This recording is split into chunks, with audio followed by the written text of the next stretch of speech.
We will do a roll call. Medina. Here. Debbie. Present. David. Here. Lisa. Here. The chair is here, and absent currently is Mark and Kelly. Kelly has mentioned she will not be at the meeting this evening. And Mark may be a little delayed. So with that, let's rise for the Pledge of Allegiance.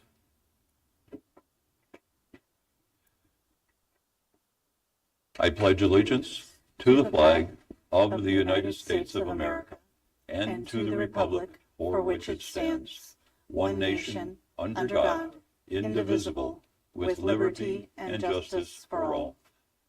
Thank you. Okay, now can we recite the mission statement of the Medina County Board of Developmental Disabilities? The mission of the Medina County Board of Developmental Disabilities is to promote and empower individuals with developmental disabilities to live, learn, work, and socialize as citizens of the community. Thank you. Now, prior to going into approving the agenda and accepting it, I think we have an item to add to new business. Debbie, you wanted to add a new business item. You emailed me and I said we could bring that up before we, and could you explain what that's going to be? That's why I brought it into this session. Yeah, no, thank you for asking.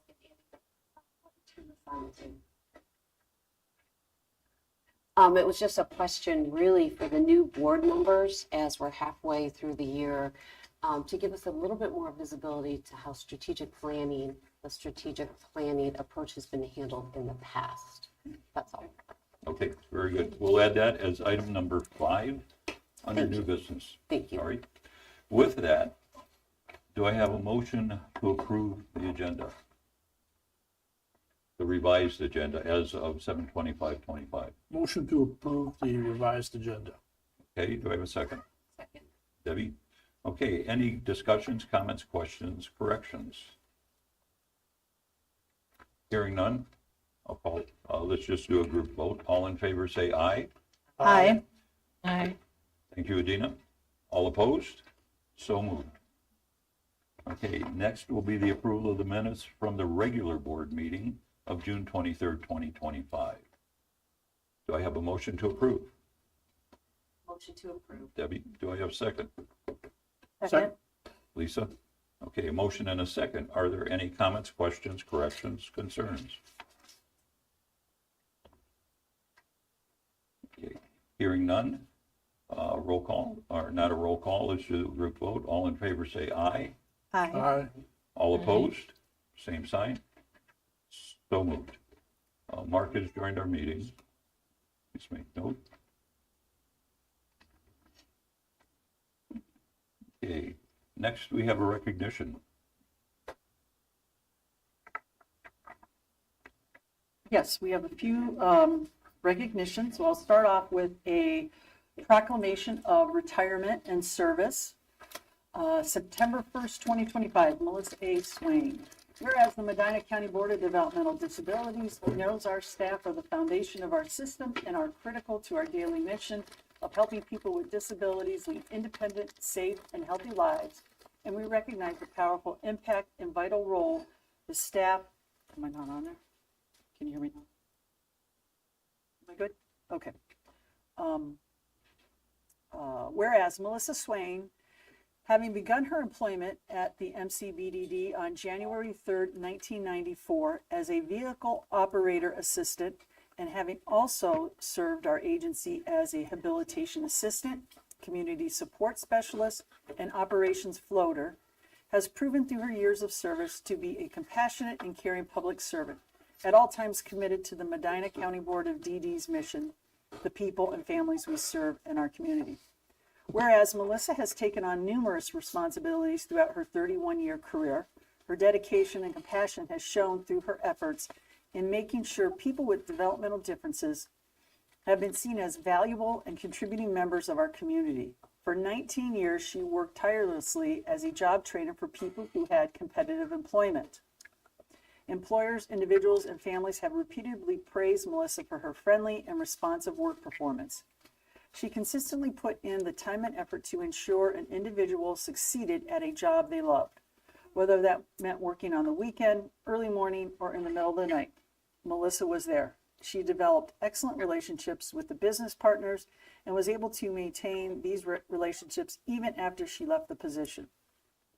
Whereas Melissa more recently showed her caring as she took on the daily responsibilities of running the kitchen and excelled at learning the National School Lunch Program, and by making sure each student felt special by serving meals with a hello and a smile.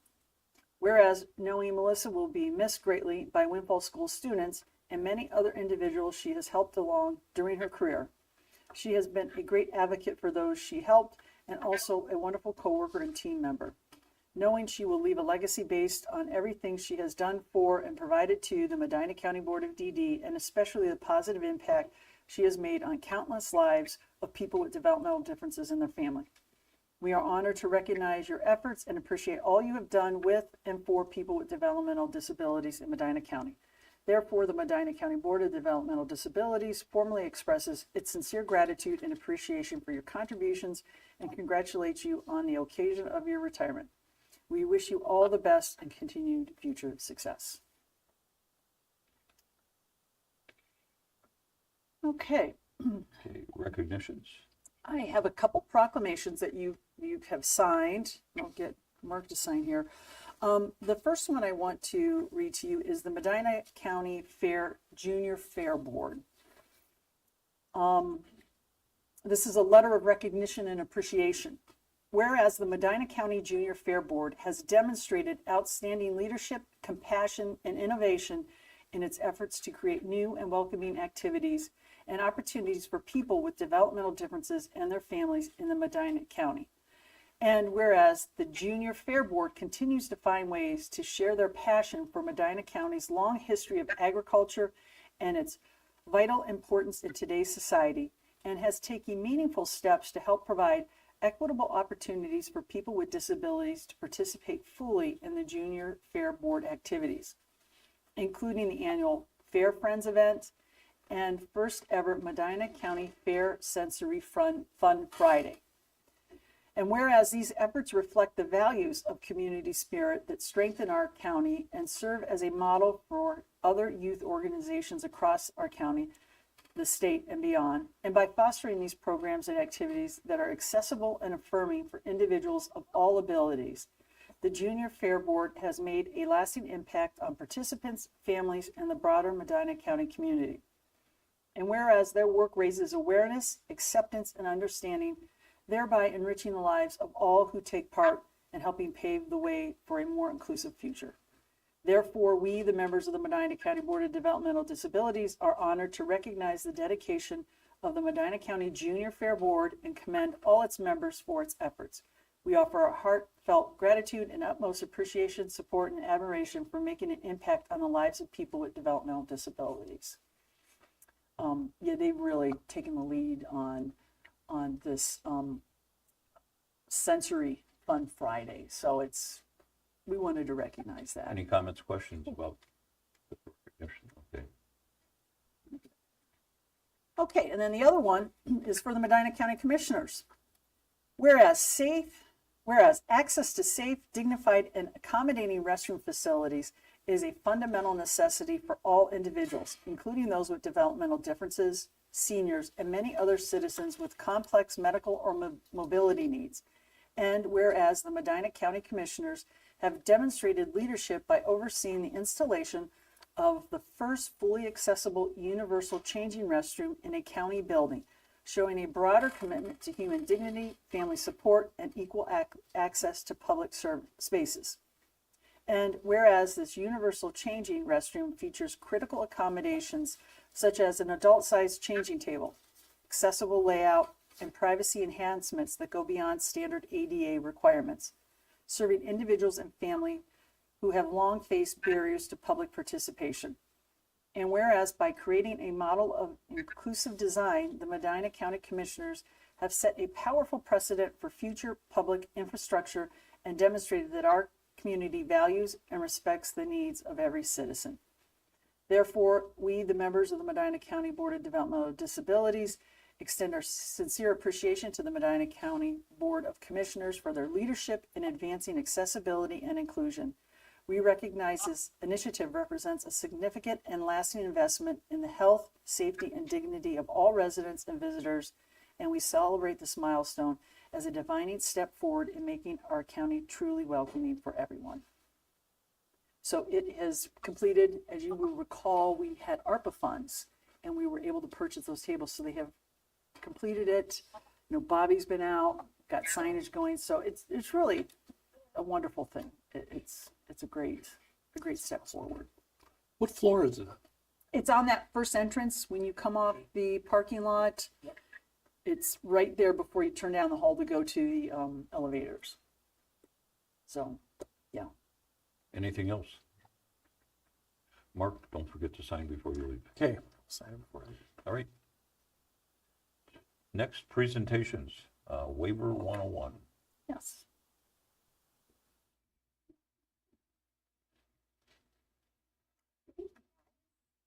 Good evening. Here to give very high level brief overview on waivers. It's a big topic, so I really just tried to get kind of the general kind of feel of this, and then I provided some a link in here to the DODD site that kind of drills down a bit more. So what we're here to kind of talk about tonight is, first of all, what is an HCBS waiver? How does someone get one? And if they have one, what do they use it for? So when we talk about HCBS, it's home and community-based services.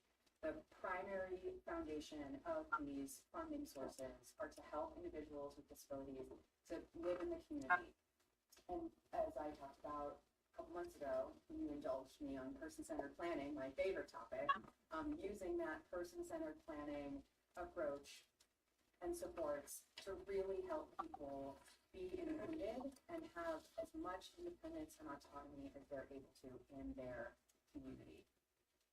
Waivers are a Medicaid-funded program. So it's Medicaid funding and oversight that then is administered through DODD rules and then authorized at our local county board levels. So there are a lot of people looking at kind of the oversight of waiver services. And waiver is we are waiving that institutional care requirement. So I am saying I want to live in the community. I am waiving a need for an ICF or institutional care, and they have to meet that kind of level of care assessment. So when we talk about how do I get a waiver, I heard all these waivers. My neighbor has a waiver. How do I get my waiver? The first step in that process is requesting services. What do you need? What are you looking for? Sometimes there is some educational process that happens right at that first level where someone's saying, hey, I heard about all these waivers. I need a waiver. What services are you asking for? If it's not a waiver service, we'll still go through this process as we're required to by the rule, but we might want to talk about what it is that you're actually looking for assistance with and some alternatives to that. So someone asking for services, we conduct a waiting list assessment, which I'll talk a little bit about. Based on the determination of that waiting list assessment, and we say, yes, this person has demonstrated a need for a waiver, then we do that level of care determination. So we could say, yes, this person has a need for a waiver, and then go to that level of care determination and realize they don't need level of care. So they're still eligible for board services. We've got to figure out a way to work together to assist them. But a waiver at this point, based on their current condition, they're not eligible for that. Once someone has been included as a need for a waiver and determined to meet that level of care to be enrolled upon a waiver, then there's some funding availability that Carrie can go into much more detail than I, but, you know, we have to budget in order as a county board to support the match for any waivers that we have our eligible individuals enrolled on. So we sort of budget out how many waivers we can anticipate in a year and then look at, based on someone's need and the immediacy of their need, kind of what waiver is available for them, or do they have to wait? And then from there, once someone has been, say, allocated a waiver, they've been on the list for a while, they're allocated, it's their turn up in the queue, then that's when that waiver enrollment process, and then the service planning of, now you have this waiver, what services are you currently using that we're going to change over the funding source to this, or what new services are we looking at putting someone on? An important piece about that waiver enrollment is Medicaid eligibility. So someone still has to be able to be eligible for Medicaid to have a waiver, and that is a piece that sometimes gets people hung up in the process because they don't want to share that information. They don't want to share their demographics, or they have, they're over assets and they have to kind of work on a plan to become eligible for Medicaid in order to be enrolled on that waiver. Jenny, can I ask a question on that slide? Is that funding always county funding? County funding? The county. The funding availability, is that county? Is that state? I don't. It's county. It's a combination of the funding availability, determining what type of services they need and at what levels. We decide whether we go local funding with Okay. local pots of money to Okay. cover services. We have a services funding policy in place, so if they hit that amount, then we look to enroll on the waiver to make it more financially sound to fund all services. Okay. So it's a combination of, and then once they are on a waiver, the local funding is our match piece of it that we pay. Got it. Got it. Sorry, I feel like I took you to 201 right there from the 101. Sorry. He didn't check me. I should not go farther. We're going to stay at 101. Jen, one other question. Is the waiting list fluid? You're not eligible to be on the waiting list because you have proper service, or you can take care of what you need to take care of. But 5 years down the road, you do have needs now. Is that reviewed on a regular basis? I'd love to tell you about that. So, 2019. Good lead. Yeah. In 2019, there was a huge change in the way that Ohio looks at waiting list and the waiting list, and it was to fix the list. Prior to that, at any point in time, a doctor at Akron Children's who born, you have a disability, these waiting lists are very long. Fill out your paper and get on the list. And then you just kind of existed on this list that wasn't really overseen or reviewed. People moved out of county, they moved out of state, maybe they no longer even qualified for board services. But if they were ever written on the list, they stayed on the list. So this kind of modernization in 2019 resulted in the cleaning up of the thousands of people that were reflected on the waiting list. And then looking at moving forward, identifying things based on need. So not your projected need that you might need help one day. When we do a waiting list assessment, which is a standardized tool, which has changed 3 times since 2019, is the focus of that waiting list assessment is 3 outcomes. You are determined to not have an unmet need. You have a current need, which is within 12 months, you are going to need waiver funded services or waiver services, or an immediate need, which is within 30 days. If you do not have funding for services, your imminent health and safety is at risk. So to kind of answer the question I think that you're getting at, people can request services and have a wait list assessment completed whenever they want. We're required to do it within some pretty stringent timelines and then conclude that assessment. If we say, nope, right now, we don't identify an unmet need, here are alternative resources that are in place that would not require waiver enrollment at this time, and this is how we're going to help you do that. And then 3 months later, you're saying, hey, I'm here and I still feel like I have these needs. We do that wait list assessment again. I have a question. Yes. So it I didn't know she was virtual. Okay. Yeah, Medina. so ACBS waivers, like, so let's say if you're on a level 1 waiver and a IO waiver, but you can't be on both, correct? Correct. And how long would the waiting list be to be an IO waiver? That's a great question.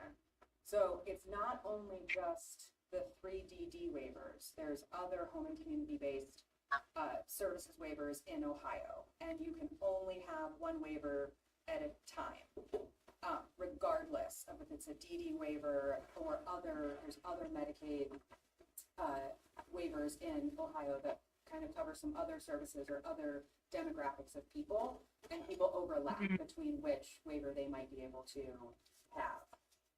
There isn't necessarily a timeline on the list of when we would move from a level 1 to an IO. It goes back to what are your current needs? What is your funding availability?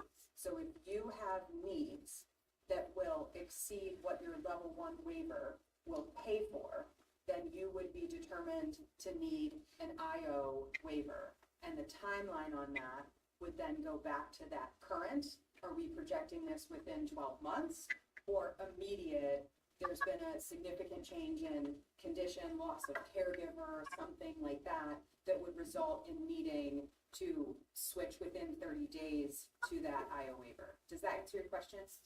Right, yeah.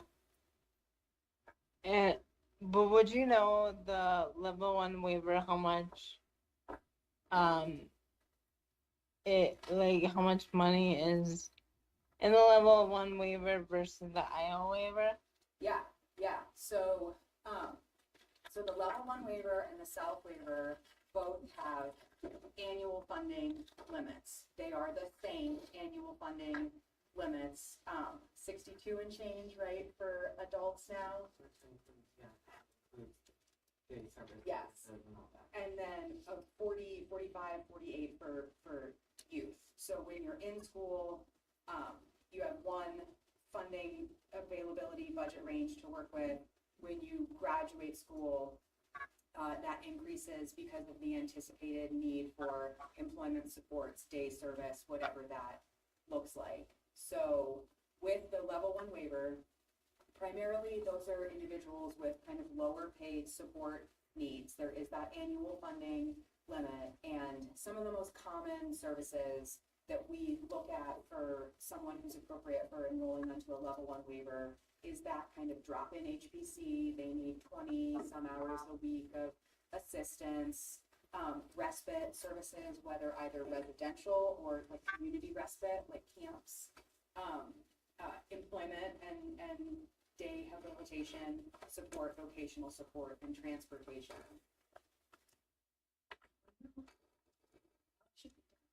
So with the IO waiver, these are for individuals with higher needs or more complex paid support needs. It has a broad range of supports. There is an entire list of services, and then corresponding rules and definitions of those services under the IO waiver. And Adina, to your question, there is no fixed funding cap. Currently in Ohio, there is an assessment that's used for someone on an IO waiver to determine what their funding range is from 1 to 9 based on the needs identified in the assessment. But the IO waiver, regardless of what funding range you're assessed to need, has a request for prior authorization that we as a county board kind of gather information And then present that to the state, to DODD, for either approval or denial of that prior authorization request to go over whatever that funding range is. Sometimes that's a one-time need for someone, and sometimes there are people that every year are in that prior authorization status. And then the self-waiver, self-empowered life funding waiver, self-waiver, is the emphasis of the self-waiver is really on self-direction. Participant-directed services, self-directed services. It has those same annual funding limits as the level one, but there is really more ownership and autonomy from the individual or their person, that helps them monitor and direct those services. They can hire and manage their own staff. There's more flexibility in some of the goods and services that can be gotten through the self-waiver. It is still Medicaid though, and that is a big conversation because yes, we have self-direction, however, it still has to meet kind of within the criteria of these rules. So, takeaways for waivers. The primary thing is, again, that emphasis on helping individuals thrive in their communities and looking at that kind of constant assessment, eligibility, and planning. There's a big conversation right now at the state level about you're always looking at that level of care, eligibility. And I heard a phrase last week, we firmly believe that people can graduate from waivers. And I thought that was very interesting. So you're always looking at someone's level of care and what their needs are and making sure that they have, that the services that they have are appropriate, person-centered, and in line with the rule. And then said there's 3 specific waivers for DD in Ohio, and then this is a link to kind of some drill down information of the different services of the different waivers and the comparison between waiver services and ICF. What other questions? Questions? I have actually a couple. The continuity of a waiver, let's take the Iowa waiver for now, is almost continuous, correct? Unless the individual, there are some benefits coming out of the waiver benefits, which is then the financial comes back to the county, state, and Medicaid on the federal, okay? And so the number of individuals on waivers, just for our board financially to understand this, is ever increasing. That's what we have to understand in looking at our finances and our carryovers, that we're projecting down the road based on these needs that are coming in on individuals that definitely need a waiver. So again, that's just something to bear in mind, especially our responsibility here as a board looking forward. The other thing is the advocate for an individual for a waiver is the SSA. Advocate is Well, okay. correct my term. Okay. yes. Are information gatherers and assessors. They're going Yes. to make sure that they're going in, they're asking all of the questions. They're the channel. All of those things. They're the channel. They Okay. explain the process. They help us kind of as an administrative management team when looking at a waitlist assessment to determine yes or no, this waiver is appropriate. There are some community-based advocacy organizations Yes. that certainly will advocate on behalf of people or teams for waiver services, whether they be nonprofit or paid advocacy for attorneys Right. often. But yes, the SSA is really the county board. The SSA is really the kind of the channel and the most reliable source of what can and cannot be covered under a waiver, or if that's And where I'm going with that one is without an SSA, you're closed off to acquiring a waiver. And there are times I'll be discussing things in either our community or elsewhere, and they don't have an SSA. And that again is a critical first step to getting into these benefits. Okay. And then finally, as we look down the road with the threatened cuts on Medicaid, the states refinancing themselves, and then us with perpetuity of funding by way of levies, it's a critical point and something definitely to keep in mind. So, Maybe a quick question, clarifying something that Andy just said. Waivers are assigned, awarded, and then an SSA is assigned, is that correct? No, it comes from county board eligibility SSA assignment. Okay. The SSA is first, and if you are someone that, that does not want service coordination, you are not eligible for waiver enrollment, because SSAs are the administrators and authorizers of waivers. Even self-directed services still have to come through an SSA. John, I got one more question. With Medicaid, we have individuals that don't want to apply. Are they written off, or do they go to a separate list to check up on annually to see if they've changed their mind? But they stop right at that point, is that correct? So people that are still eligible for board services, but refuse Medicaid enrollment and eligibility, we still provide service coordination and support to them. If they are unwilling to apply for Medicaid, to therefore be able to move their funding source to a Medicaid waiver, they would fall under our local funding cap, or still some eligibility for locally funded services within our budget caps. But our budget cap is not predicated on receiving any Medicaid funding. Correct. It's So all locally funded. It's all locally funded, so that if in fact they do or don't, doesn't impact our funds. I guess what I'm saying, if I don't apply for Medicaid, then I'm not giving them county funds that also try to get reimbursed for Medicaid. They would get applied, everything, all the services are based on needs. Right. So if they have a needs that is, makes them eligible for, let's say, an IO waiver, and they refuse to apply for Medicaid, then our service funding policy kicks in that they will get services up to the match amount, essentially, of a level 1 or an self waiver, up to that point. So it may be, instead of getting 5 days of service, they get 3 days of service. They can choose to then pay for the extra services up and above that, because it's critical for them to apply for a waiver in Medicaid so that it offsets the funding and how we support that. So we just have caps locally, so we'll only spend up to a certain amount, which is equivalent to if they were on a waiver, if they refuse to apply for Medicaid. that restricts them from an IO waiver. Correct. One question, and if it's branching too far into the 201 territory, I will rescind it.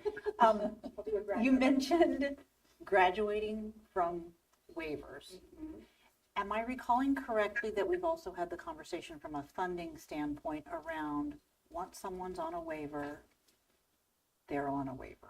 What am I remembering the reference, incorrectly? like, it is, it's when Kinda someone's the on a same waiver, thing. it's a lifetime of funding. We always talk about, like, Yeah. as soon as they get on a waiver, then it's a lifetime of funding because they're on that. I think what the reference that Jenny was saying is that to graduate from is that it's hopeful that services that are put into place are to help make people independent and not so reliant on Medicaid and waivers. I see. So from that aspect, Okay. graduating from being on a waiver They and may the no longer reliance need of it. Medicaid support. Correct. Got it. I mean, it's clear that, there's a number of individuals that are not able to do that, but there are individuals that may be on a level 1 or on a self waiver that, due to the supports that they got, are now able to be independent and not rely on the Medicaid and the waiver funding. Got it. Yeah. That makes sense. Thank you. Anything else? Good questions. Well done. Thank you. I Thank you. don't understand. Okay.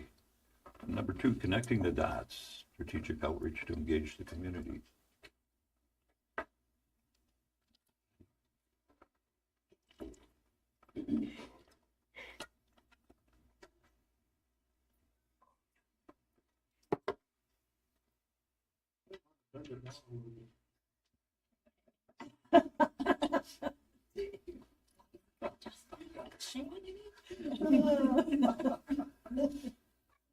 Resist.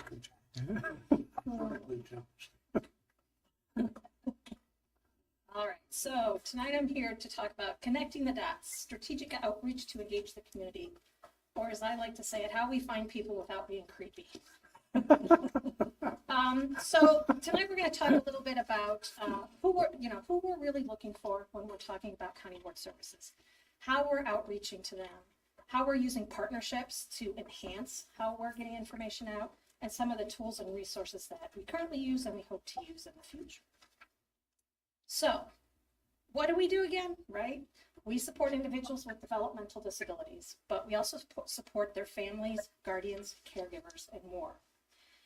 And so, it's not always easy to do that. But first, we have to find them. And the things that are the barriers to kind of finding some people, sometimes are things just like transportation barriers. People don't become eligible for board services because they just can't get the services. There's language access. Sometimes we have language barriers. Stigma issues is a big thing that we have to overcome with our community. Face it, some people just have bad experiences that kind of taint the way they move forward. Some people just don't qualify. And then there's always kind of some of that paperwork. So there's some of kind of the barriers that people face when they're talking about becoming eligible for county board services. But spoiler alert is they don't always come to us, which is why we have to go looking for them. So who are we looking for? Basically people of all ages with developmental disabilities and differences. We're looking for their family members, their guardians, their caregivers, friends, neighbors, professionals, anybody who's within their realm that might be the connector or the bridge that says to them, hey, have you thought about the county board? We specifically are looking for people in those kind of high target areas for us, people who experience homelessness, people who experience hunger issues, people who just are stressing and life is too hard and face barriers, but we're really looking to engage those underserved populations. The people who really don't even know we exist yet. That's who we're trying to reach. So where do we show up to do these things? So as I sat down to put this together, Stacy says, can you just give us a kind of overview of what that looks like? And I started making list after list, and I'm like, we don't have this much time. So I'm going to kind of give you, again, that, to steal Jenny's phrase, the high, overview of what we do. So our basic philosophy is that we're going to go where people are and we're going to consistently show up. Our goal is to have a consistent presence in our community so that we become top of mind for people when they need us. So where we kind of start, I'm going to try to go through this in a manner that from the time a child is born up through end of life. So we start with healthcare providers. Our outreach to healthcare providers is we do annual mailings to healthcare providers that say to them, hey, we know that you're important in the beginning of a child's life and a family as they're experiencing new experiences. So we give them information. We have, and I'll share with you, we have handouts that we give to them that they can keep in their offices or they can give to families. And we try to keep it, especially with new parents, we try to keep it very low level, not, hey, you're going to have a developmental delay. We try to really just say, hey, here's some milestones, be aware. If you're noticing this, this is who you talk to. If you're really noticing this, this is who you may want to talk to additionally. So it's really kind of holding their hands through those beginning steps without creating a fear. So we talk with doctors, the EI staff, Tracy's wonderful EI staff, they visit doctors' offices once a year in person. Sometimes we take them some baskets of stuff that we have that they can share with their staff, but we really try to talk to those childcare, those pediatricians, those kinds of places to make sure they're aware of our services and how to connect families to us. We go to childcare providers. So twice a year, we make sure we get a personal one-on-one touch with childcare providers. And what that means is we, again, send out information. Hey, if you see a child that's attending your facility or that you're is part of your daycare that you think might have an issue to be concerned with, here's how you talk to the parent. So we just don't provide them the information. We say to them, here's how you start the discussion. We give them some scripts. We say, this is how you can approach it in the least confrontational manner. Here's who you can refer them to. So we try to give them the tools to build those relationships to refer on to us. So as I said, we do that twice a year. We give them information that they can pass along. School connections. So this happens as part of the process through IEPs, talking with teachers, school staff. It's just interconnected between our school and the school districts. So there's always that give and take of, hey, we're here, here's how we provide. We have identified that this is probably an area that we really want to expand in the future, is how we're getting information into the schools, because we all know teachers have a really full day, but we want to get them some information about what we do and how to connect people to us, especially during those really important transition periods. And then we go to community events and resource fairs. As you probably see in your monthly packet, we do a lot of community engagement. We will go everywhere from county fair this week, so we have a big county fair. We go to senior fairs, which people always ask, why are you at senior fairs? Because grandparents sometimes are the first one that will notice that something might be a little off with a grandchild, and so they'll say, hey, and we have a lot of seniors come up to us at these fairs and say, well, who can they call? Like, I've noticed this, I've noticed that. And we can talk them through that. So we try to attend as many events and resource fairs in the community as we possibly can. And again, you see that in the board packet every month. We report out on that. Social media campaigns. We identified several campaigns throughout the year. So like May is really when we hit the early intervention piece. So we will take specific months during the year and really push out a lot of information through social media campaigns. Not that we don't push it out all year long, but we specifically target those demographics at those specific times. So we have social media campaigns. Our social media campaigns aren't just us pushing information out. We are involved in a lot of other social media outlets. Like if there's like the Medina Moms Discussing, we're members of that. We can chime in on conversations. If somebody says, hey, does anybody know? We can chime in and say, hey, contact the county board. So it's not just our social media that we're pushing out. We really interact with other social media out there. We do traditional media. By traditional media, I mean, we place information in magazines and journals and the parent magazines. We do newspapers. So you see a lot of that in your board packet as well. We do radio interviews. We do interviews on local cable. So we do a lot of traditional media. Mailings, again, I said we find some targeted groups and we'll send out mailings to them specifically. PTAs, healthcare providers, childcare providers, those kinds of things. Word of mouth, we know word of mouth is a great way. It's not just enough that somebody has experience with us, but to give them the knowledge of how to get somebody they know to connect with us is important too. So we try to work on that as well. Online, we do a lot of online stuff, a lot of online advertising, Facebook boosting. We do a lot of those things to pick a demographic and really push to them so that those young families can really get that information in a way that, a lot of people are on social media now, so hopefully it pops in on their feed. Local partnerships, we do a lot with local partnerships, and not all of them are the ones you would think that we would work with. We definitely work with the health department, JFS and those kind of things, and they're aware of us and how to connect to us, but we do a lot of other partnerships, such as Leadership Medina County. We bring them in, they tour the building, we show them what we have, and the conversations that go from there, I didn't know you guys did this. I have a neighbor who. So that's really, we bring a lot of those outside groups in to try to connect them to what we do so they can see it and they can experience it. And then that's that old commercial I'm going to be doing myself now.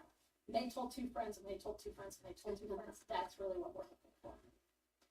And we do presentations and training, not just for our families, but just started working with EI on developing presentations they can take out to PTA meetings and to libraries and things like that, rec centers, so that they can do presentations on development and what that looks like and connecting those families to us. And then we have our referral networks that we consistently work with.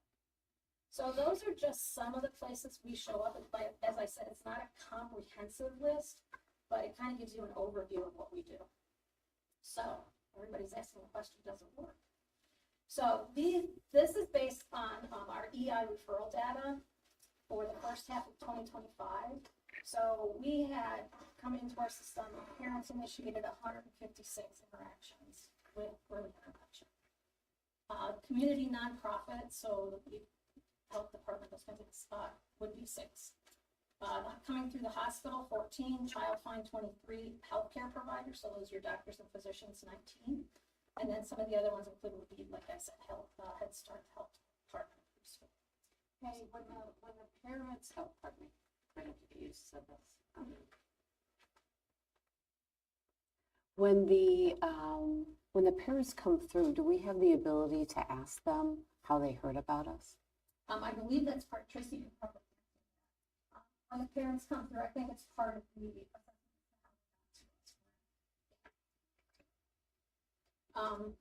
So that being said, just to give you kind of an idea of if we're reaching people, not only new people, but maybe people that have been in the county or are coming in later in life or those types of things. New diagnosis in Ohio for developmental disabilities is about 1 to 2% each year. Our enrollment increases for eligibility have increased about 2 to 3% each year, which tells me on a very basic level that we're catching those new diagnoses and some of those other things that may have come into our county or later in life, some of those people that maybe didn't come in at that early diagnosis. So I think that does demonstrate that our outreach is really reaching into those places where we need to reach into. Patty? Yeah. When you have that data, is there any way, do we track it? I mean, some people, it could be just in general inquiry. Others may have a problem, but we recognize in talking to them, they're not ready to step forward yet. Do we have any way to follow up with them a year later? Or would it be too intrusive that I knew I shouldn't have called them, now I'm on their list type thing? I would refer that to Jenny because this whole process is not a me process. This is every staff member, every department, right? So I would refer to Jenny on if people have that initial outreach. Do you want to speak? Sure. Hey, do you want to speak?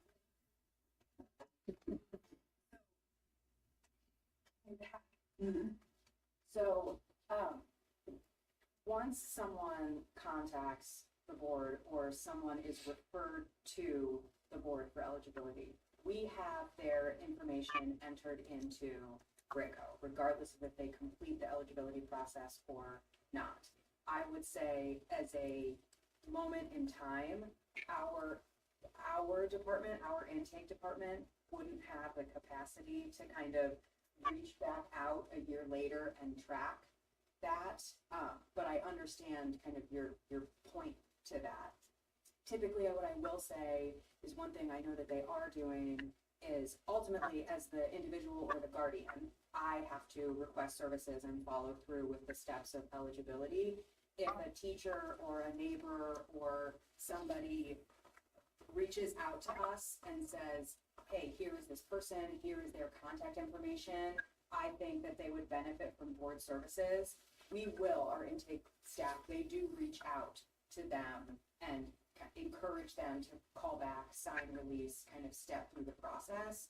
So there is that follow-up. Yeah, that would be good. I mean, I just, someone inquires, hate to get on a list, or they're still in denial. And then And that's where that education piece comes in. So, Sure. We talk about that stigma. So we do a lot of education when we put pieces out. This is what means, this is why it's important to do it early. This doesn't mean that it's we do a lot of those kind of baby steps for people in education to try to get them to the point where they can really get those assessments and find out, if they do need services. Can I piggyback just on a question that Dave asked? When somebody starts with us in early intervention, do we then do a target, and my son's a little bit older, but do we then do a targeted mailing later in life for them? So at 16 or 18 to the parents, just to remind them that those services are still out there? So we do have, when we leave early intervention, there is and Tracy, correct me if I'm wrong, there is a meeting with the families in which they sit down and they take them, we have a handout that they go through them with, okay, you're leaving early intervention services, here's some of the routes you can take. You can go into typical school, you can become board eligible, so there's a lot of different routes and that they can go. We are in the process of now addressing kind of those next milestones with that same kind of map for them, so that they can understand how they can still be involved with the county board or come back to the county board. So we're working on that currently. Does that answer your question? Yeah, kind of. So it's kind of a work in progress to understand that we're going to target these people later in life who may not fully realize that their services at the board or waivers. Mhm. Okay. Right? Is that? Yeah, it's part of the action plan, correct. Yeah, and it's part of our, it's part of our new strategic plan and action plan. Very So, good. yeah. All right, so what's next? Oops, not that. So we continually look to identify new places for outreach. As new things become available in the community, we're looking to see, is there a way for us to plug in outreach efforts? We're working to train community partners on how to refer to us. So we're looking for more peer ambassadors. So that's kind of the self-advocates and family voices. We have some really great kind of family advocates on social media that we're looking to partner with. And then how do we create more accessible materials, kind of to your point, that, you know, help families visually and through digital and visual means, kind of get them through our system and what's available for them and how they can enter the system at any time. Okay. So how can you help? Because as I said, this isn't just about us and just about me. This is about all of us. So if you know a family who's overwhelmed and could use our services, please, please, please tell them about us.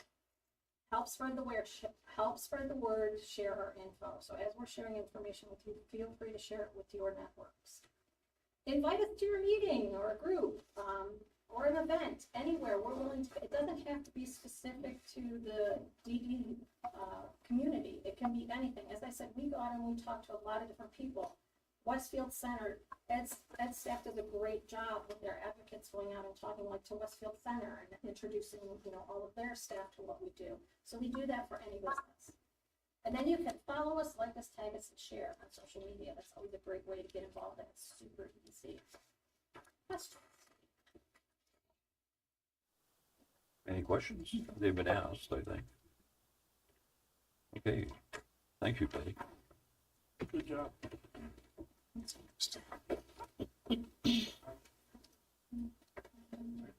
Business. Okay. Moving on to old business, state budget update. Yeah. Just a quick update on state budget. Last time we spoke, there was Governor DeWine had vetoed quite a few items in the budget, and we were talking about potential override. We do know that the state house has done an override for the replacement levy, which essentially means that that is no longer an option. And we kind of talked about that. So when we come, you know, in 29, it's either going to be renewal or new money. And so that kind of takes that middle piece out. And that we can work with that. That is not, I mean, they left the Budget Commission, they took away some of the vague powers that they were giving the Budget Commission. So that's a good thing. And, you know, preserve the property tax. Governor DeWine did set up a group, which I think we all know, and has a wide variety of commissioners, school boards. Interestingly enough, no current legislators are on there, but previous legislators are on there. So he's got that committee and looking for recommendations the end of September. So he's putting some pressure on them. As you can imagine, the group that wants to reform property tax, you know, they're a little fired up about that. There's still that group out there that tried to put a petition on our November ballot for property tax reform. While they did not get the signatures, they are still continuing to work to get the signatures to eliminate property tax. you know, I think it's very thoughtful, you know, the approach that Governor DeWine's taking. You know, let's really look at this and see how do we reform property taxes without, you know, defunding our entire state system. You know, I don't want to be dramatic about it, but you know. So that's a good thing. So this, you know, as far as the federal budget, you know, again, we're just kind of waiting, seeing how a lot of that stuff they put in is going to play out. I think a lot of the stuff that they put in there really isn't going to happen until after midterms, end of 26. So that gives some time for hopefully some common ground and some solutions that meet people in the middle. You know, OIC is continuing, you know, they continue to advocate. The counties that are on that are representatives from the counties on this property tax commission group. You know, OACB is working with the superintendents of those counties. So those superintendents are, you know, again, these direct approaches are reaching out to these people, and you know, we have scripts, we have points, all that good stuff, so that we're ensuring that the needs of county boards are being heard, or at least we're telling our story to them. So that's a very good thing. Stacy, did I know that Lake County's only Northeast Ohio Yeah. representative? The rest of them are down in the Cincinnati, Athens, the Hamilton. southern tier. Yeah. We, I mean, nothing we could do about it, but it just seems like it's a little unbalanced that where the population is not where the most representatives are from. That seems a little strange. Yeah, I don't know how he chose those people. I do know that the representative from Lake County is, well, the state representative from Lake County, he is not on there, but I know he is a big advocate for, you know, reforming the property tax. I don't know which person, if it's the county commissioner or that from that, so I don't know how they say it, but I know that that state representative has been very vocal on the property tax reform. So again, how that plays out, I don't know. Okay. But again, we're working to keep our needs and what's going on, you know, at the forefront. So, you know, we're going to hope for the best on that. Okay, anything else on that item? Okay, old business number 2, strategic plan metrics. Yeah. Okay, so in your board packet, we've got our action plan, 25 action plan. I just kind of want to go over this, kind of briefly touch on things. So what you'll find in the first page of the action plan is really our recap of our strategic plan. It began this year, we're in the first year of that, and it goes into the end of 27. And you know, we have identified 3 focus areas, you know, a big overview of an area, very global. So we're looking at that partnership, community partnership, and we want to enhance partnerships and outreach that support inclusion, awareness, and engagement. And then you'll see we've got our initiatives under there. And then we've got the well-being as our secondary, fostering a holistic approach that supports individuals throughout their lives. And again, so we've kind of broken that down in smaller chunks into these initiatives. And the thriving workforce, cultivating professional workforces that are engaged, informed, invested, and valued. And so from that, we've taken these initiatives under each of those, and then we've created our action plan. And you can see in the action plan, we've looked at, for instance, community partnership. The first initiative is increase employment through community partnerships throughout the county.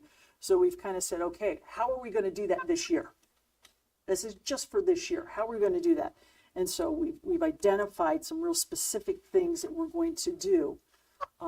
What you don't see in the action plan, I believe I did share that with you when we were talking about this in December, because you guys had some questions and we kind of looked at some things and tweaked some things, is Under each of those, like A, 1, B, and C, we've got staff that have broken that down into, anywhere from 3 to 5 or 6 different specific actions that they're doing, collecting, reaching out, identifying, whatever that may be, that again is going to get us to like 1A, develop a business advisory committee to increase business engagement. So there's a lot of steps that we work on throughout the year. And as you go through here, we've talked about measurements. Some of this we've been able to, like, say, put a number to it. Obviously, A1, develop a business advisory committee to increase business engagement. So are we developing a business? That's how we're going to assess this piece for this year. The intent then is, as we're going through this year and assessing that, what does next year's action plan look like? What are we doing with our next steps with that? And we can drill down more with that. Or we may find that there's a different direction we need to go with that. It's just, it's a very fluid plan, and it's going to constantly shift based on what we're finding out. The second one, develop at least 2 opportunities for relationship between OOD, that's Ohioans, opportunities for Ohioans with disabilities and the community employment providers. So, that's pretty specific. Increase awareness of available community employment services demonstrated by a 10% increase in career planning and the IES services. So, and I think what you will see is a trend, this is what we did with our last, kind of the format we used in our previous plan, is that you're going to see that first year, a lot of it's digging in and finding, assessing, evaluating, and like really getting the details and the specifics and formulating, like, okay, this is what we're going to do next with this, what we have discovered or focused on or refined. A lot of these, again, like I said, like for instance, under 3, engage community partners through outreach and education. You'll see 3B, research, develop, and promote a list of inclusive after-school programs. So again, that's what we're doing, and we're going to have at the end of this year, we're going to have a list of inclusive after-school programs. Identify 3 communication opportunities to build new connections, provide education, enhance community knowledge of the agency. You can see it, and we've this is the pattern that we have followed through with each of those areas. So we take that focus group, focus area, we've looked at that, we've identified an initiative, and then in the action plan, we were building out the strategies. And again, under those strategies, we have our internal work group that is doing a variety of steps to kind of get to that initiative, that strategy under that initiative. I don't know, do you want to go through each one? I mean, I don't. Questions on this? If you have specific questions, maybe that might be the way to go. Well,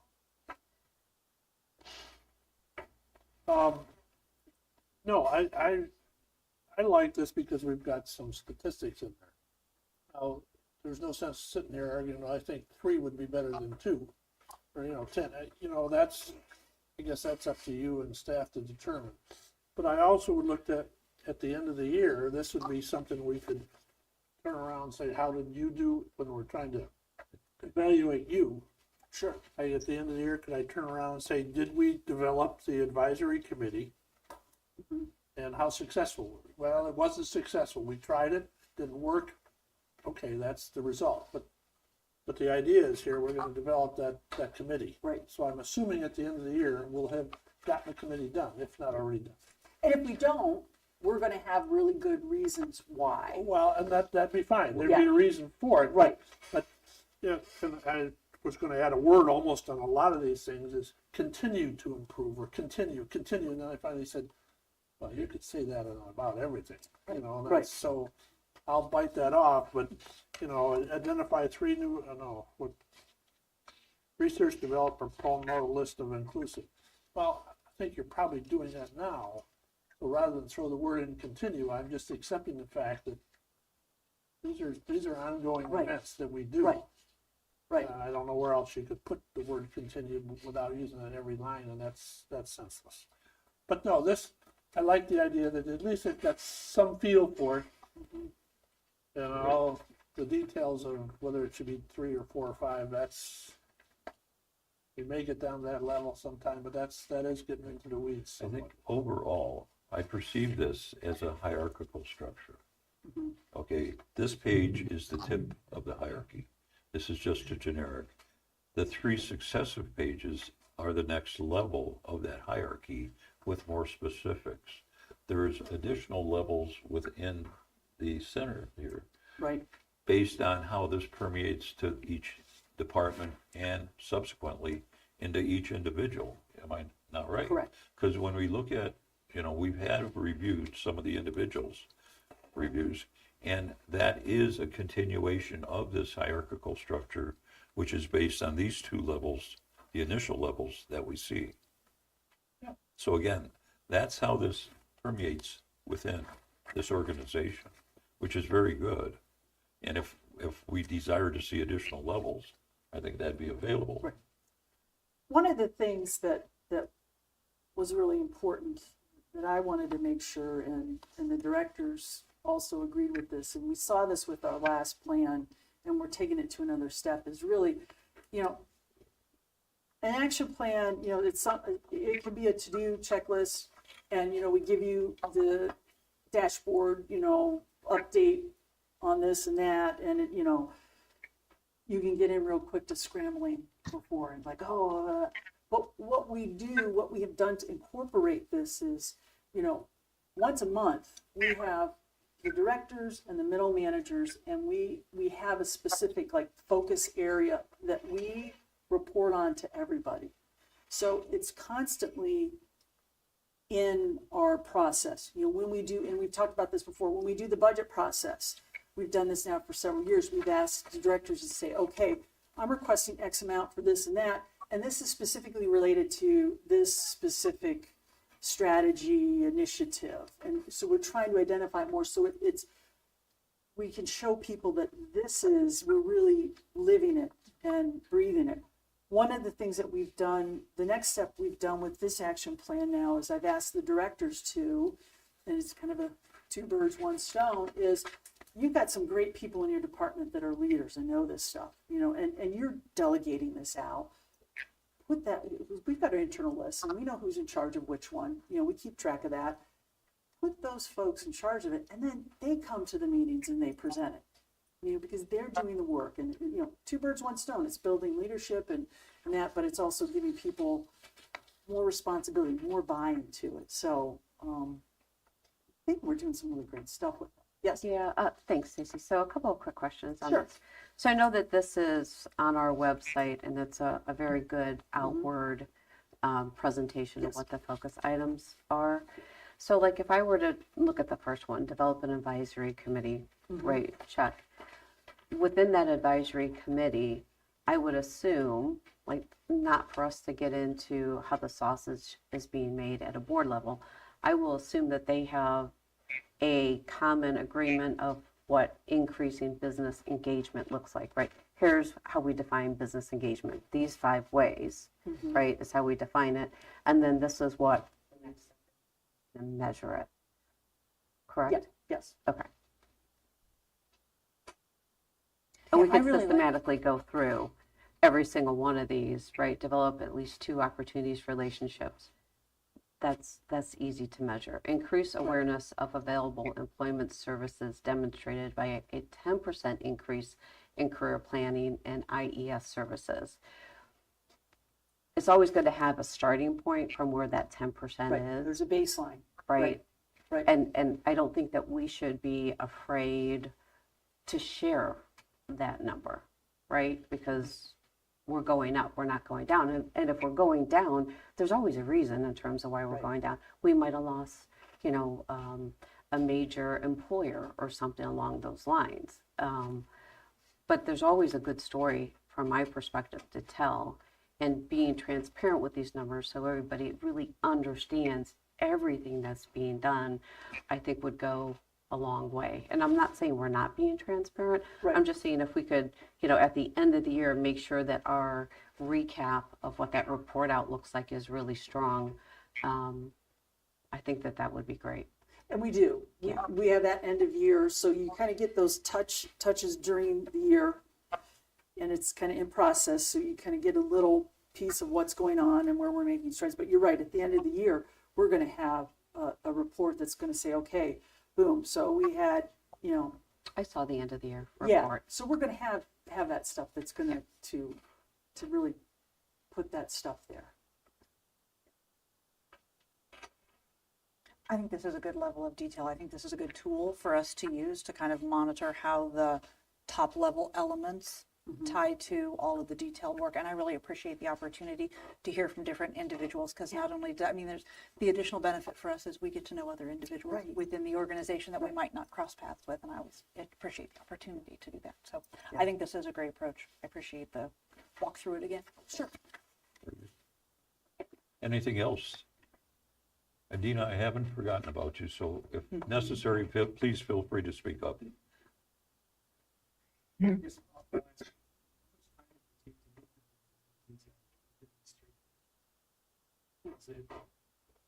put a lot of time in. Yeah, there's a lot. It's constant. They're constantly working on these, because once they start going, it's a constant. Every now and then there's probably something that it's like, okay, we accomplished. Like if you have like 2 advocacy events, that's, if it happens early in the year, that's easy to, stick a pin in it and it's done. But a lot of it, and again, we're going to look at this year, and that's going to, what we figure out and accomplish with this action plan is going to influence, next year, obviously. So we'll know, like, I know the last strategic plan, transportation was a big thing, and we really worked hard, and transportation was really hard. And by the 3rd year, we came up with a really good idea. Does it solve all the problems? No, but we came up with something that really gave a little traction. But that was tough. It took us 3 years and throwing spaghetti up against the wall, seeing what's sticking and what's not. I agree. It's a good level of detail. Yeah. See the detail that makes up the first overall thing. Okay, anything else? Nothing else, let's move on. New business. Number 1, main entrance and office renovation resolution. Yeah. New business. Okay, here we go. The administration respectfully requests board approval for resolution 2025, the main entrance and office renovation. This is in order to proceed with the project. Bid specifications must be prepared by all competitive bidding requirements, including advertisement, must be met. Project bids will be sought from qualified contractors. Specifications for project are being developed by Envelope Consulting Services. So we will advertise and receive bids based on the estimated project cost of $193,000 plus architectural and engineering fees. This project is included in the 2025 capital improvements budget. Okay, do I have a motion to approve? So moved. Okay, do I have a second? Second. Okay, David? Okay, discussion. What are we doing, Bobby? Not what we're doing right now. Right, yeah. What are the 2 projects? So it's one main project, but basically, I would say 4 or 5 years ago, we used TC Architects to facility assess the building to help us find those points of the building that we need to improve.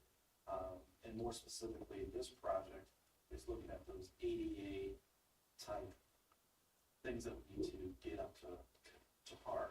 So in some of our hallways, it's unfortunate that, it's fortunate that we have this beautiful building, but it was 2 years before ADA came into play. So in a couple of our hallways where we'd set up with 5-foot turnaround spots for people in wheelchairs, we really just don't have that. So this is a project to get those pieces of offices up to ADA standards. And I will say that this is focused on that front area, when you come in, that community supports area there. Yeah, I thought it would be helpful that maybe in the future resolutions, we talk a little bit about what the project is, not that we're just making a renovation. We got a lot of territory here. Yeah. Renovations could be anywhere. Right. That's fine. And we do include like descriptions of the projects that we're gonna work in the budget packet and the budget process too. So like that's at a time where it's inclusive of the projects, as this one was included in that, with some description as to what we were looking at and what we were doing. That was months ago. I know. I'm looking at a resolution today. Okay, I will say Some there's been context a around lot, Yeah. Yeah, there's been a lot, that helped. and I gotta give Bobby a lot of credit that he has done quite a bit of work with architects and getting different designs. Talking with Ed about, what is needed with his folks in that area. There's been a lot of sticker shock, and so we've gone back and said, okay, let's get realistic about this. And so Bobby's done a really nice job of drilling down and getting it to where it's a reasonable project. Start with a dream and then value engineered back to what reality is for taxpayers. Attainable. Well put, yeah, this that's, includes the restrooms up there, does it not? The restrooms were done and upgraded to Okay. ADA standards. 2018? 2018, Yeah. 2019, something like that. Yeah. So those are good to go. It's just, It's the rest of the entrance. All right. Anything else? Hearing none, we'll do a roll call. Debbie? David? Yes. Mark? yes. Lisa? Yes. Adina? Yeah, Okay, and the chair votes yes, so moved. The administration respectfully requests board approval for resolution 2125, excess property. The MCBDD maintenance and/or IT departments have inspected and evaluated these items and determined that the items are unneeded. This property will be sold through auction or other means as specified in the Ohio Revised Code. And you do have that list for you to see the specifics. Okay. Do I have a motion to approve? Okay, do I have a second? Second? Mark? Okay. All right, a discussion.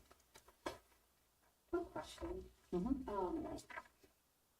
Do we have the ability to, and this might be like a code question, do we have the ability to get under a certain value that it doesn't have to go to a resolution? All of our property has to go through that. There's a county limit of, it used to be $100 per item, and now it's 500, thankfully. But it is prescribed exactly how we have to go through the process, and not only does it need your approval, it has to also go through the commissioners, and they also have to approve to dispose of or to put up for auction. Okay. Seems like a lot of work. Any other questions? Have a motion and a second. Start with Lisa. Yes. Mark? Yes. David? Yes. Debbie? Yes. Adina? yes. Okay, and the chair votes yes, so moved. Okay, the next resolution, administration respectfully requests board approval of resolution 2225, appropriations increase for local Medicaid match. This is a budget appropriation increase for $962,000. This will increase that budget line from $10,086,000 to $11,048,000. The first number, Okay. first number. You can read what it is. It's written down. Okay, We got it. history major, okay. And this is due to appropriations, increasing the appropriations for the Medicaid local match due to higher waiver costs for the fiscal year 25 and fiscal year 26 than previously budgeted. Okay, this permeates to our earlier presentation we had about the Medicare match, so. Do I have a motion to approve? So moved. Lisa, do I have a second? Second. David, okay. Open for discussion. Harry, do you want to give a quick explanation?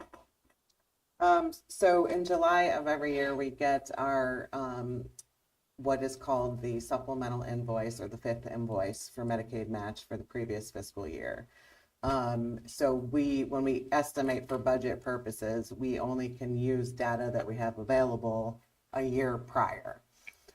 So what came in with, for the supplemental was higher, due to increase, there were 12% higher ISP costs needs, than we had known about when we budgeted for the money.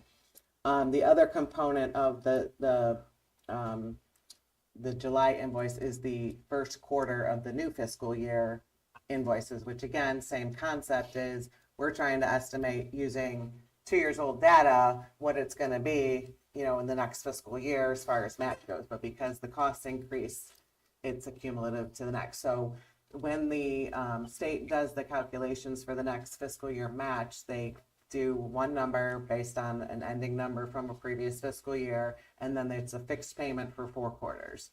The fifth invoice in July that we get is that kind of makeup, like, here's what we thought it was, but now here's more realistic numbers. So we were under budgeted as far as the costs that they turned out to be at the end of the fiscal years. There's also a part of the waiver match process is a reconciliation process. So a reconciliation is done 2 years after a fiscal year closes, to make sure all the billing has been done, all the services have been applied, and then they say, this is what you paid in for this fiscal year, this is what your actual costs are. Now, we tend to get back money at that point. We'll get a check back in for a couple $100,000. But the fifth invoice is usually, we do pay, it's just we didn't budget enough for that increase. So that was what went into transferring what we'll need for the rest of this fiscal year. But, it's alarming when it's almost $1 million that you have to add to that expense line item, but it's also one of our largest expenses as well. It says an increase impacted by the FMA. What is it, FMAP? FMAP, so yeah, that's the federal percentage that the federal government pays for. So there was when I saw what we budgeted for, there was a period of time that the person that created that budget used it was off, the percentage was off by like 0.06, but that on a large number can be a certain amount that adds to that. So that was a piece of the puzzle as well. When I was going back to say, okay, because I'm always like, isn't close. Well, why isn't it close? Because we need to know the impact. So what this is going to be helpful is when we're budgeting now for the 26 calendar year budget for match, this is going to only help us to try to budget better for the match for the next year. Okay, anything else? Very quick question. For that 962, somebody did a really good job of kind of spelling out where that's going.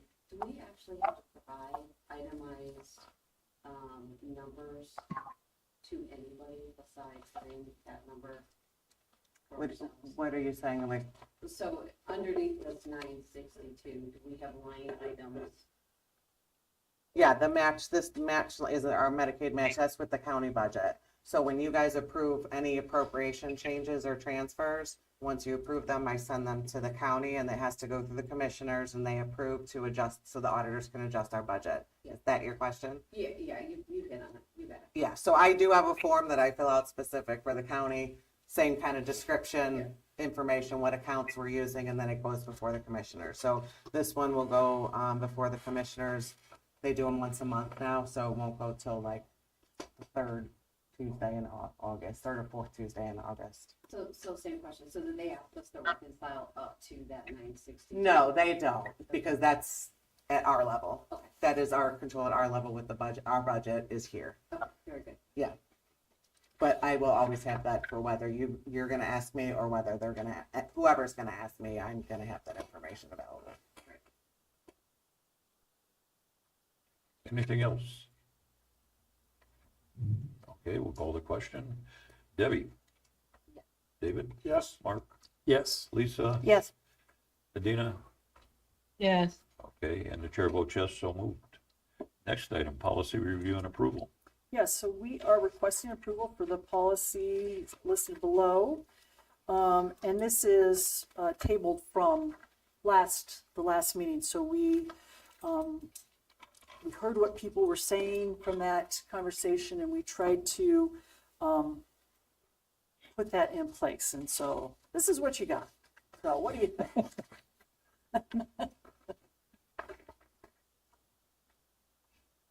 I'm actually fine with it, and also. I need a motion. very You need a close to what motion. Exeter County I need has. a motion first.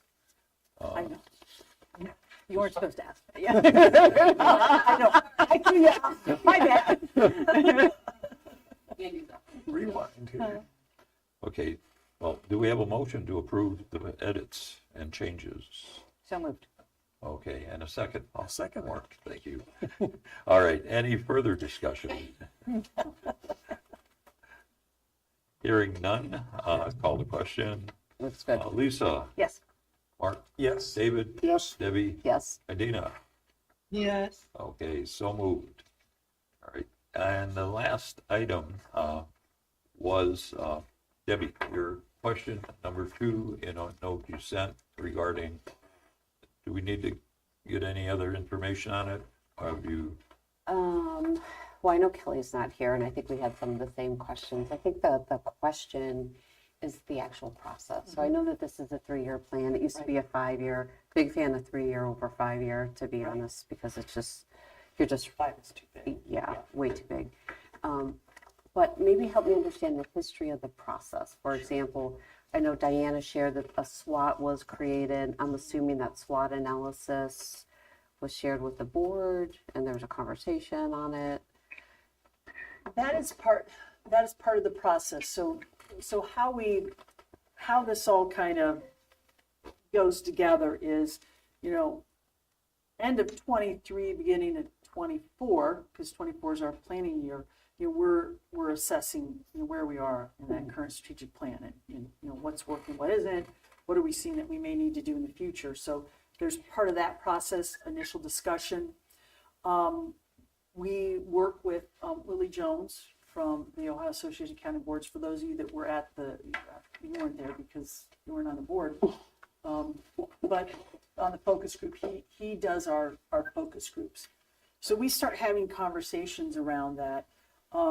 We use the Seymour survey, which is occurring right now, where they're calling individuals and families and guardians with real specific questions. So that's a really helpful tool to hear what people are thinking, needing, what's working, what isn't working. And then I ask all our directors to go back with their department and do a SWOT analysis of what they see. And then leadership, we get together and we take a look at that. And we, pare it down and, similar items and just kind of what is our SWOT analysis in our areas. So we kind of use that as those things as our point moving forward. And then we work with Willie to, talk about what are our focus groups? What are we going to ask? And what are the questions and processes? And then we go into the focus groups. So we have a couple focus groups with individuals. We have the advocate leadership. When you say focus groups, individuals, are those service receivers or parents? The individuals receiving services. Yep. And Willie runs those. We do have a staff member. We'll get usually it's an admin that will come in and kind of scribe and help Willie.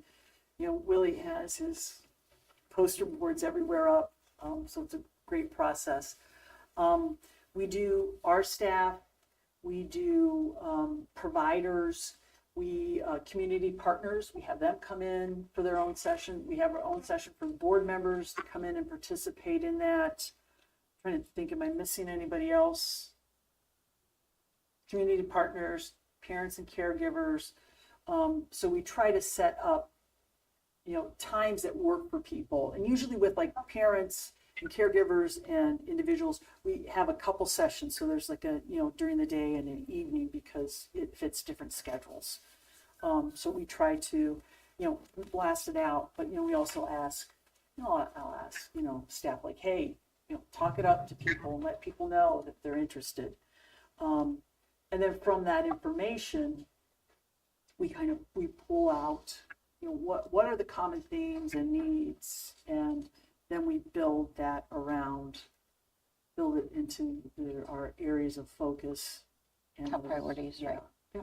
And then again, and you kind of heard a little bit like, then what do we do with it once we have it in the process that we work through it throughout the year to stay on top of it, keep it current, and be truly a living document that we're living and breathing.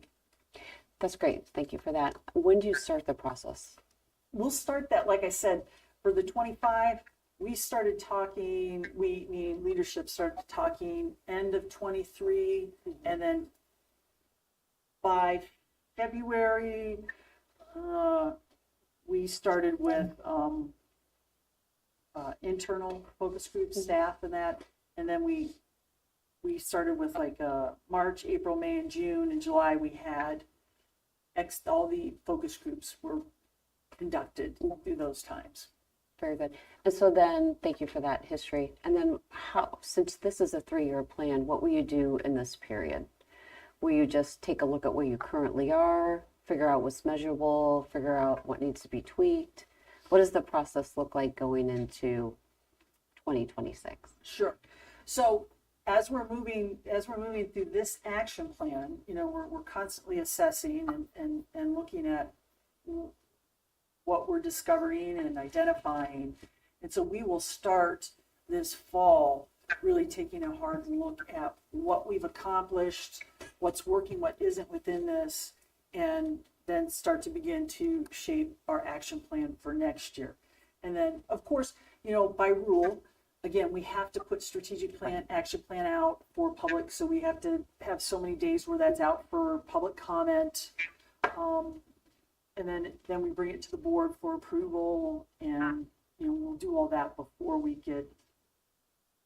start in 26. So we'll have a new action plan based on what we have found, determined, worked through this year of that piece. Very good. I would say maybe just one thing to think about for this year is, oftentimes the strategic plan, the SWOT is only done every 3 years with a strategic plan. The environment that we're working in right now, the regulatory environment and everything that's going on, you might just want to consider doing a SWOT. Just revisit that SWOT every year just to make sure we're thinking about technology, we're thinking about the risks, because the risks just financially and funding, Right. it looks a little bit different. It's a little volatile right now. So maybe just kick the tires on your SWOT again. And I know, speaking for a handful of folks, I know that the board, if they haven't seen it in the past, would probably appreciate seeing what the SWOT is. Sure. Very good. Thank you for that Yeah. background. Sure. Yeah. All right, moving on. I'll just kind of hit just a couple things, the update. I sent out to you today the message from Mayor Hanwell. That was really nice. And I got to tell you, he is a huge advocate. He's just great. So it was really nice to see that.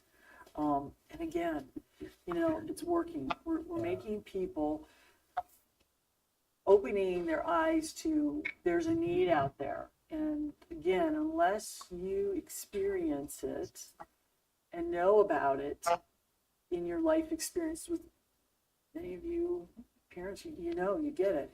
Yeah. It's not always obvious to people. So that's awareness. I know as far as, and I know Patty's reported on this before, that you know, people are calling all the time to get the Momentum booth out there. So that's great stuff. Yeah. One of the things you'll see, I'll add to that at the fair is the fair board has asked for, they're going to do some showing in the barn area. And as far as, you know, mobility, and the barns aren't really stable. So we have purchased some mats that we can put down so that people can move on it. And it was interesting because I've talked with Bobby and Patty about this, like, you know, do we invest in it? Don't we? And then here we were at the frog jumping contest, and the area that they had designated for people with wheelchair, you know, needs was like across the grass area. And so it's like, how do you get there? And the conversation that was had with the staff and the person running it, they're like, they had like an aha moment. They're like, oh, so we did all this stuff to put a space where people that might have some mobility issues or the ability to see, and gosh, how did they get there? And so, you know, again, it was like that aha moment for them. So we had the Momentum out there, and so, you know, another thing that we can use that with, Yeah. just, you know, so it's just that constant awareness for people, which is huge, huge. I want to note the ice cream social, you know, the weather dampened some of our, but I thought it went really well. And I wanted to note here, a few people that specifically that really championed and worked on this was Molly Unsner. Am I saying that right? Usner. Rob Z. I'm not even going to try it. Bobby Richards, Angela Baratucci, Katie Reeves, and Debbie Hollifield really were that committee that did a lot of work. So, you know, hats off to them for that. Another great success. I also wanted to point out that our early intervention, that we received 100% on our timely receipt of services baseline compliance. So it's, you know, you have to hit that. If you don't, then you get into some remedial stuff you have to do. So again, and it's not always easy to do that because there's really tight timelines. So just a testament to the EI crew and all the good stuff they do. You've got a list of different past prep trainings and upcoming trainings. Provider support. So our DSP spotlight, Lee Devereaux. You know, why can't they just be Smith or Jones? Has been recognized in the July DSP spotlight. Lee has worked as a DSP for the society for the past 13 years. Lee was nominated by a coworker who stated that Lee has dedicated herself to being an outstanding advocate for all individuals served and advocating for services provided. When asked, what is your favorite thing to do with people you serve? Lee said, I enjoy being able to bring new experiences to the table, watching their faces light up with excitement and hearing their laughter. Pretty much anything that gets them out into the world and piques their curiosity and interest. So we want to congratulate Lee and thank her for all of her great work that she continues to do. And then you've got your Special Olympics stuff. We'll kind of move on to Carrie. Quick question though. Sure. Is there another tech fair being discussed? There is in September. Yeah. September with Summit again? Yeah. At the mall? Yeah. Okay, good. That is extremely, Yeah, that was well received. yes. Participation. Okay. All right, Carrie. All right, we'll start with revenue. We're halfway through the year. So with revenue received, we're at 55%, which is good. Just some payments, TCM, we had some recapture of some notes that were entered after like the date when we grab notes and send them to billing to Medicaid. And then it also had some calendar year 24 adjustments. We go through this every year when we do the cost report. The cost report is due every June, but we have to go through the data and the information to make sure that we have things coded the proper way. So we always have some adjustments to TCM that occur. MAC, we got our quarterly payments, second quarter of fiscal year 25. This is for October through December 24 service dates. Title 20, we received our second quarter fiscal year 25. That is for January through March of 25. Donations, we had a combination of cash and checks for Shred Day, a total of $1,520.90. And that goes towards the Donor Scholarship Fund. That was more than what we received from Shred Day the year before, so that's nice. The Ice Cream Social, we got $507.80 in donations, and that goes back into special events to help support the Ice Cream Social. The previous year, which was the year that we had to cancel at the square and had it here, we had about $674 in donations, so a little bit more, just weather change and location and that. So that was the amount for donations. Any specific questions on the revenue? Okay, expenditures, we're at 43%. In June, there were 2 pay periods, where in comparison to the May numbers, we had 3 pay periods in May. We had a number of repairs that were paid for in June, including a loading dock auto door repair, walk-in freezer cooler repair, an HVAC pump rebuild, and an HVAC heat pump for room 101 repair. Travel training, operating travel was a little over $5,000 paid in June, and about $7,400 in training costs, and most of that cost is from the spring OACB conference. Special projects included the DSP retention payments, DSP University hours, Momentum Refresh for one day of May, and then we had some $10,000 funding for an inclusive playground updates in the city of Tibbettsville. I'm not sure if it's the city or the township or the village. It's the village. I knew it was something. So we did, that went through in June as well. Capital projects included the bleacher and electrical work for the bleachers. Equipment included, the SSA had a copier replacement budgeted. That was about $10,000. A changing table for the school, one of the bathrooms there, and some iPad replacements per our computer replacement schedule. Medicaid match, we had the 5 DC residents. That's what the match expense is for this month. And prior year expenditures paid out in June was about $2,900. Are there any questions on the expenditure report? Gary, we didn't spend any money on, to date, reserve, both capital and general. So reserve, both accounts are more placeholder numbers. They're not accounts that we typically use from or spend from. Okay. So you will never see an expense there unless most you'd see most likely would be a transfer out of, but not an expenditure against it. Well, when we had last year, year to date, and this year, year to date, there was a difference. Well, that was the difference in the value of what was budgeted, and that will change from year to year. Okay. So it's not the expense year to year, it's what year to date, that was kind of, I see how it's kind of is misrepresented. It looks like it was an expense last year and then it wasn't this year, but it's just the budgeted numbers of last year to this year.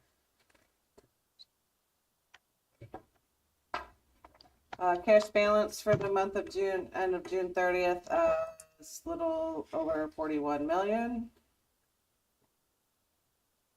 The monthly cash flow for the month of June, we had about $835,000 use of the fund balance. Again, we are projected to start deficit spending this calendar year.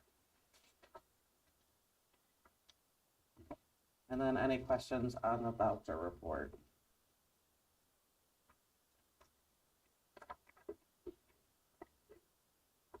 the end of this year, we'll have a deficit spending, you think? Yes, we are projected to do so. So that just means this is the mid part of the levy cycle where we're starting to spend down our fund balance that we had. The $41 million is gonna start from this year through the end of the levy cycle. It's gonna be spent down. Okay. Per the plan. Got it.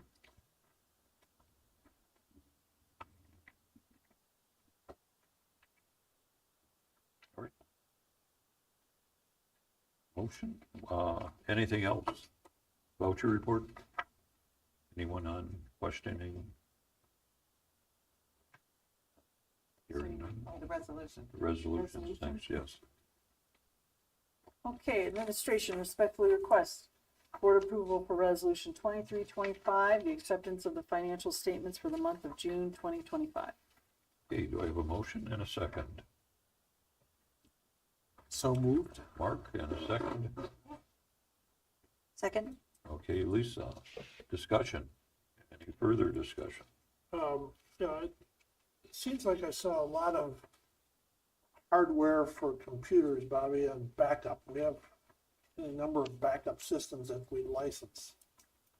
I mean, I don't, What are you the referencing? one I referenced right away is the, page 32. Apple Inc. We paid, for a license, we paid $4,000. So that Apple purchase is, That's for the laptops. the Yeah, iPads. iPads. It's the iPads and the Apple Care, which is kind of like the extended warranty stuff on the equipment. Okay. And that was for the school aids, that's for the classrooms and the teachers. Those iPads are, the 4,000 there is for the school. The other is out of donated funds, and that's replacement for the assistive technology equipment in the lending library. And then the other was an actual iPad for one of the assistive technology staff. I read the wrong tick mark. I was Okay. looking on page 32. Data. I'll follow Stacy. I don't know how. Data Oh, the cloud? data cloud. Data cloud? Data cloud? That's Yeah. the VM. So it's a software that we can only get through third-party managed service provider. We need through in order to basically be available for all of our backup services. Okay, I'll take your word for it. But it just seems like we have several backup licenses, don't we? For, I assume, the computers. Yes, we all those things. So we have Veeam, which is software that is needed to transfer all of our data That's from our service That's over $4,000, to Wasabi, which is our actual cloud. and that costs us money. Correct. Nothing's free, Dave. I wasn't looking for free. I was just saying. Why does it cost so much? You're gonna pay to go ahead and pay for an Pay to additional. pay. There's licenses for everything. That's a good deal for someone. Well, and kudos to Bobby for tracking and managing all that, because it's a lot. If he talks that way to everybody, then there's no wonder why we don't understand it. We used to go through a different, next there's something to do with the size of the provider. Okay, The reseller of it, and they unfortunately couldn't move it too small. So we had to find another provider, and we found it. so they are new. We used them last year, but Okay. it's the second year. Okay, Anything else? I guess, do we buy or lease as much computer equipment as possible and printers and stuff rather So than we having to? had gone back. End of we life knew you had stuff. asked that about that, I think it Yeah. was kind of last year, beginning of, when we went through the budget process. So Yeah. Bobby and his staff actually did go out and get quotes for Okay. leasing equipment from various companies, and it's significantly more Oh, really? expensive Okay. to lease Okay. versus to do the replacement schedule. Now, Yeah. they have done a great job in IT and with Bobby on trying to extend our replacement cycles as Yeah. best we can. So they did evaluation last year of like what laptops could get a battery replacement instead of replacing the whole computer. So we're Yep. shifting it down. We're trying to shift how many replacements we have to do each year. Yeah. And then also deal with the ones that just actually break or whatever Yep, the case may be. unknowns that So happen. it's been, the way the flow of it has been going has been very good. But yes, when we, this is buying all the computers we need for the entire year, but then they have to deploy those and get those all set up for everybody. But he did check it, did validate it, and it was just significantly more expensive. Yeah. We do a lot of our own repairs. Okay. Sometimes we do leases, it's really nice to send your laptop out, Yeah. repair, you get a new one. Yeah. We're able to do what we need to do to make all those repairs in. That makes sense, yeah. Yep, Carrie? good due diligence, yeah. Yeah. Do we have a policy or guidelines that we follow? Maybe Stacy's question is, we gave Village of Seville a couple of bucks for a playground. Is there some, where do we say yes and no and how much and? We have guidelines that we put in place for sponsorships, for accessibility, and this was related to accessibility, and we also have budget items tied to it. But yes, we have guidelines that we go through in the process that we work through as far as how it comes into us. It goes through a process, Stacy obviously has to agree to it, approve to it. We, limit some, to the extent of the project, we evaluate what we're going to put towards it as far as to support it. Accessibility is a big thing that we've been trying to increase ever since we had the ARPA funding, and we're like, oh, we see that there's a need out in the community for more accessibility, that just helping people get over that stepping stone, whether it's a changing table, whether it's mats, whether it's, whatever the case may be. And, this project came through, I believe, through Patty's desk, so she had a relationship partnership with the Village of Seville that she found out they were doing an inclusive playground and could use some funding to help expand that. So then that's when it goes through our guidelines, and it goes through Stacy, she approves it, agrees to it, and then we have money specifically earmarked for things like that. So, yes. It's a slippery slope, so because. Patty keeps me in line. She keeps me in line. I'm like, that's a great idea. Let's give them money. Yeah. And she said, now wait a minute. No wonder why they like her in town. All right, that's all I have, Mr. Chairman. We have to call the question. Any other questions? Nothing else? Okay, Lisa? Yes. Mark? Yes. David? Yes. Debbie? Yes. And Adina? As Thank you. And the chair votes yes, so moved. Okay, so our, monthly report, nothing unusual or out of line with our board statistics. I'm not gonna say anything about staffing. Don't jinx it. No, not gonna say a word. And then we have our quarterly report. So you will see we've got, you get the quarterly report for our contracts that we have. And we have the ombudsman report. So we took a look at it and we try to streamline it a little more. So, identifying the areas, more specific about what the service is. So we've identified, I should say, Jill and Society have identified this, like eligibility, when they're working with eligibility, not eligible, the INR, information referral, any carryover services that they might have been, working with them, and then closed out. So it kind of gives you a sense of how many cases they've been working on. It's interesting math on that. When you got year-to-date down there at 37, there's just no way I can come up with a 37, adding a column or adding a row. And Maybe carryovers. I think it's scary. I think and you probably can't. The year-to-date, they describe at the bottom, the year-to-date is the unduplicated count. So a person could be counted on the carryovers for Right. 3 months, Right. but we're only going to count them once in our year-to-date. Does that make sense? the carryovers still require attention. Right, still working with them, But so they're we're, not, if they're not a new one in that line. Correct. right, Right. yeah. Okay.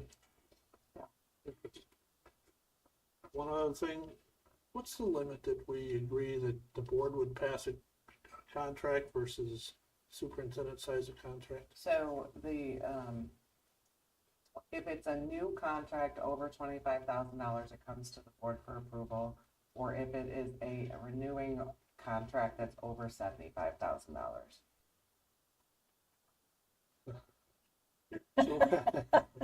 Nicely done. We have a $73,400 contract there, just under 75.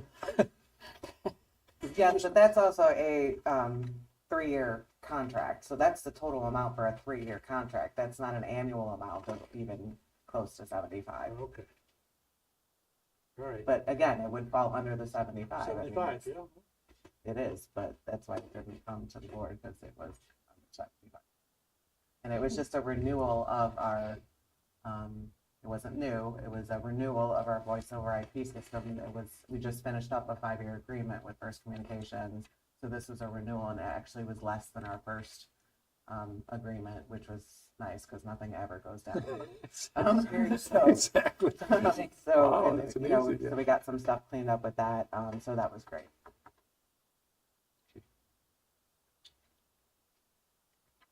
Anything else, David? Nope. Okay, moving on. And then, of course, you have your fiscal report. We also included the overall report, our annual report on MUIs. It goes to the state, so you can see trends and patterns. Hey Stacy, can I just Yeah. ask a quick question on this one? Looking at the board stats, when I look at this 1,500, 1,556 for total served, and yeah, I'm a little farther back, and then I love this report. I just think it's so easy to digest. Should I then look at this and say, of that 1,500, 672 receive waiver services? Yeah, you can look at it like that. Okay.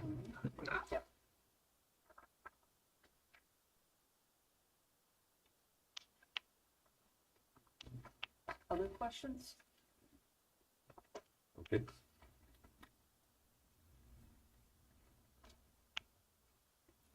Anything else? Nope, that's all I got for Okay. you. All right, anything else on the board before we go to open forum? Okay, the board maintains discretion to hold an open forum. The board may not elect to address public comments during the open forum. However, the board shall provide acknowledgement, and response will be provided within a reasonable time frame. 5 minutes are allowed per speaker, and 45 minutes total, which is a total of 9 speakers. Anybody wishing to address the board?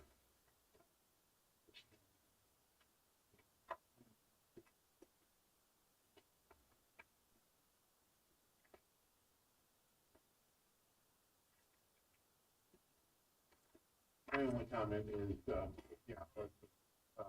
report.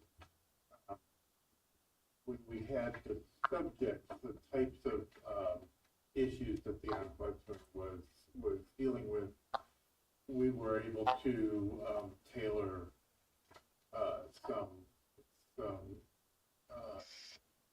education programs based on those topics that, she encountered.